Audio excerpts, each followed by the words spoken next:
नमस्कार, सीरीज भारत में आप सभी का एक बार फिर से स्वागत है। झारखंड में विधानसभा चुनाव का बिगुल बज चुका है। वहीं दूसरी तरफ धनबाद विधानसभा क्षेत्र इन दिनों काफी सुर्खियों में है। आपको बताते चले कि क्षेत्र से निर्दलीय उम्मीदवार निरंजन राय के चुनावी मैदान में आने से माहौल गरमाया हुआ है। निरंजन राय से बातचीत में संवाददाता सचिन सिंह को बताया कि इस क्षेत्र का हर एक व्यक्ति निरंजन राय है और यहाँ की जो जनता के कहने पर ही वो चुनाव लड़ रहे हैं। साथ ही ये भी बताया कि अगर जनता इन्हें प्रतिनिधित्व करने का मौका देगी तो इस क्षेत्र में के विकास के लिए वो क्या कुछ करेंगे। उन्होंने जो कुछ बताया आप भी देखिए इस खास रिपोर्ट में। आज हम लोग धनबाद विधानसभा क्षेत्र के ग्राम पैपलों में हम लोग मौजूद हैं, जहाँ से निर्दलीय उम्मीदवार धनबाद विधानसभा क्षेत्र से प्रत्याशी बने हैं, जिनके आने से इस क्षेत्र में माहौल गरमाया हुआ है। आइए इनसे पूछते हैं, जो कि इस क्षेत्र में अपने पहचान के मोहताज नहीं है। उनका नाम है श्री निरंजन राय। आइए इनसे बातचीत करते हैं। आपका बहुत बहुत स्वागत है हमारे चैनल में। किन किन मुद्दों पर आप चुनाव में लड़ेंगे? पहले जोहार झारखंड, धनबाद विधानसभा की जनता जिंदाबाद। पूछिए क्या पूछना चाहते हैं। किस मुद्दे पर आप चुनाव लड़ेंगे? जैसे कि इस क्षेत्र में शिक्षा, रोजगार और स्वास्थ्य ये सबसे बड़ी समस्या है। शिक्षा के क्षेत्र में जितने भी स्कूल बनाए गए हैं उसमें शिक्षकों की बहुत कमी है। प्राइवेट स्कूलों की संख्या ज़्यादातर बढ़ गई है। आपके चुनाव जीत कर इस क्षेत्र का प्रतिनिधित्व करने का अगर मौका मिलता है तो आप इस क्षेत्र में कितना कुछ करके दिखाएंगे? पहले तो आप एक ही बात बोले कि झारखंड का संधि विच्छेद कीजिए। क्या है? झाड़ फूस का खंड। अगर झारखंड में हमको एक ही चीज लगता है कि पहला बिजली और पानी, बिजली तो पानी अगर रोक दिया जाए हर गड्ढे नाला को, हम अगर जीतेंगे, जनता हमको जिताएगी, तो मेरा पहला उद्देश्य रहेगा पानी रोकना, बिजली और शिक्षा। तो हॉस्पिटल है, हॉस्पिटल बनवाना, उसमें डॉक्टर कैसे आएगा वो देखना। स्कूल में टीचर नहीं है, टीचर कैसे आएगा हमको वो देखना है। खेती के लिए हम लोग, भारत एक कृषि प्रधान देश है, हम लोग खेती बाड़ी पर ज्यादा आश्रित है। तो अगर हम पानी को, अगर किसान को अगर पानी की सुविधा दे सके तो हमको नहीं लगता है कि पानी और बिजली मिल जाए और स्कूल में टीचर आ जाए और सड़क, पब्लिक को यही सुविधा चाहिए। ये मूलभूत सुविधा यही है। और ये इतना ही नेता चुनता है आदमी इसी के लिए कि आपको अच्छा थोड़ा सड़क बन जाए। स्कूल में हमारा बाल बच्चा पढ़े, गरीब गुरबा का बच्चा जो बाहर नहीं पढ़ा पाता है, सरकारी स्कूल में नहीं, सरकारी स्कूल में पढ़ता है, तो उसको कैसे, उसकी बच्चा गरीब का पढ़े, उसको कैसे ट्यूशन मिले, वो गरीब का बच्चा वो पढ़े तो उसमें टीचर कैसे आवे। हॉस्पिटल अभी है, डॉक्टर नहीं है।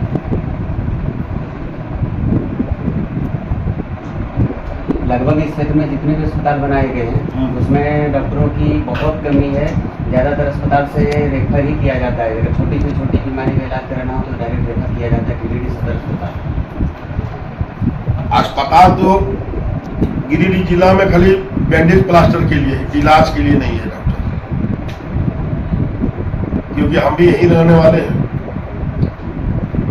मैंने मलेरिया टाइप का इलाज हो सकता है, टाइफाइड का यहाँ नहीं हो सकता। तो वो चीज का जरूर हम पहला मुद्दा रखेंगे कि भैया डॉक्टर चाहिए। डॉक्टर ड्यूटी कैसे देगा वो पहले देखेंगे। हम एक ही बार बोले कि सारा समस्या से हम अवगत है, इसलिए वादा नहीं काम करके दिखाएंगे। इस क्षेत्र में सबसे बड़ी समस्या है रोजगार का। यहाँ के जितने भी मजदूर की हम लोग हैं, हम ज्यादातर क्लाइंट की है दिल्ली बॉम्बे गुजरात में। आपके आने के बाद इन लोगों के लिए क्या व्यवस्था कर सकेंगे? देखिए, हम एक विधानसभा चुनाव लड़ रहे हैं। जब बड़ा बड़ा पार्टी वादा कर रहा है, कुछ रोजगार नहीं दे पा रहा है, तो हम पहले जो पानी बोल रहे हैं, बिजली बोल रहे हैं, स्कूल बोल रहे हैं, उसका पहला कारण वही है। सिर्फ अगर हम पानी पहले रोकते हैं ना, कोई ऐसा किसान नहीं है भी हम जिस गांव में रहते हैं, कोई गरीब से गरीब है उसको भी 10 कट्ठा जमीन है। सिर्फ उसकी अगर पटवन की व्यवस्था हो जाएगी,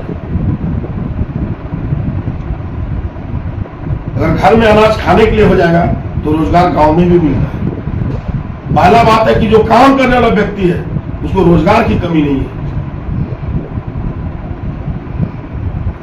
अभी इतना कंस्ट्रक्शन आपके आने के बाद क्षेत्र में रोजगार का सृजन किया जाएगा, प्रयास तो रहेगा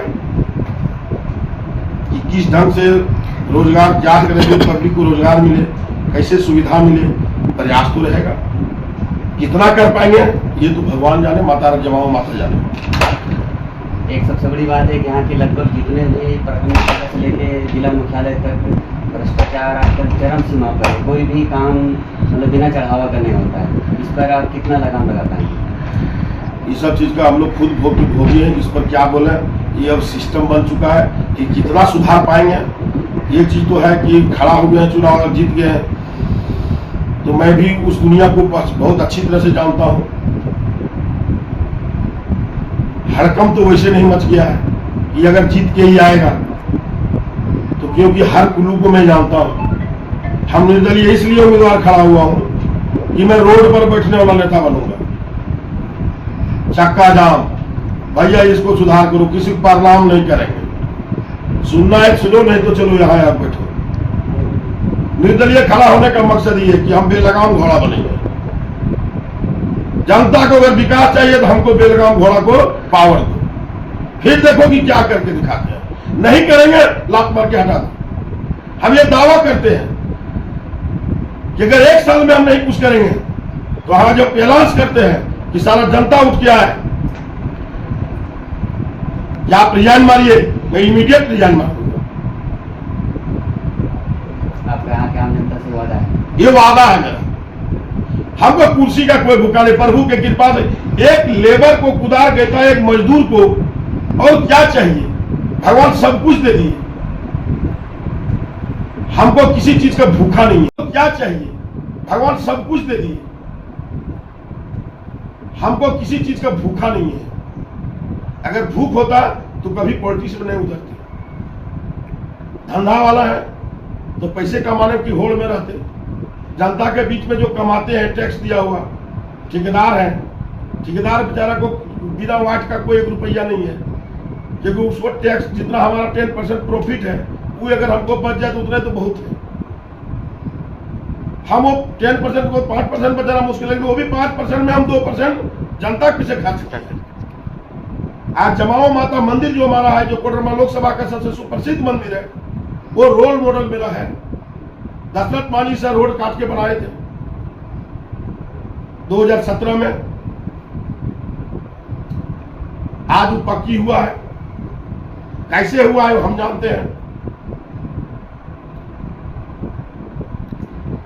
आप लगातार क्षेत्र में, धनबाद विधानसभा क्षेत्र में भ्रमण कर रहे हैं, लोगों का किस तरह का आपको प्यार समर्थन मिल रहा है, किस नजरिए से देख रहे हैं? हम एक ही बार बोल रहे हैं, समर्थन नहीं मिलता तो हम पागल हैं जो पहाड़ से टकराने जाएंगे। जनता टकरा रहा है, जो समर्थन नहीं है तो पहाड़ पागल है कि हारने चुनाव जाएंगे। हम चुनाव किसी को हराने के लिए नहीं खड़े हुए हैं, हम जीतने के लिए खड़े हुए हैं। और जनता जीताएगी, और जनता जीत चुकी है। हम चुनाव नहीं लड़ रहे हैं, जनता लड़ रही है। और हम किसी को हराने नहीं खड़ा हुए हैं, क्योंकि मेरा कोई दुश्मन नहीं है। निजाम जी भी उतने मित्र हैं, राजकुमार जी मेरा उतना ही मित्र है, बाबूलाल जी भी उतना ही मित्र हैं। हमको किसी से कोई शिकवा शिकायत नहीं, हमको कोई दुश्मनी है।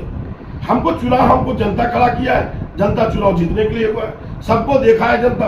यहाँ जितने कैंडिडेट खड़े हुए हैं सब राजनवार विधानसभा का विधायक रह चुके हैं, मंत्री रह चुके हैं, सबको जनता देख चुकी है। इसलिए मुझे कुछ बताने की जरूरत नहीं है।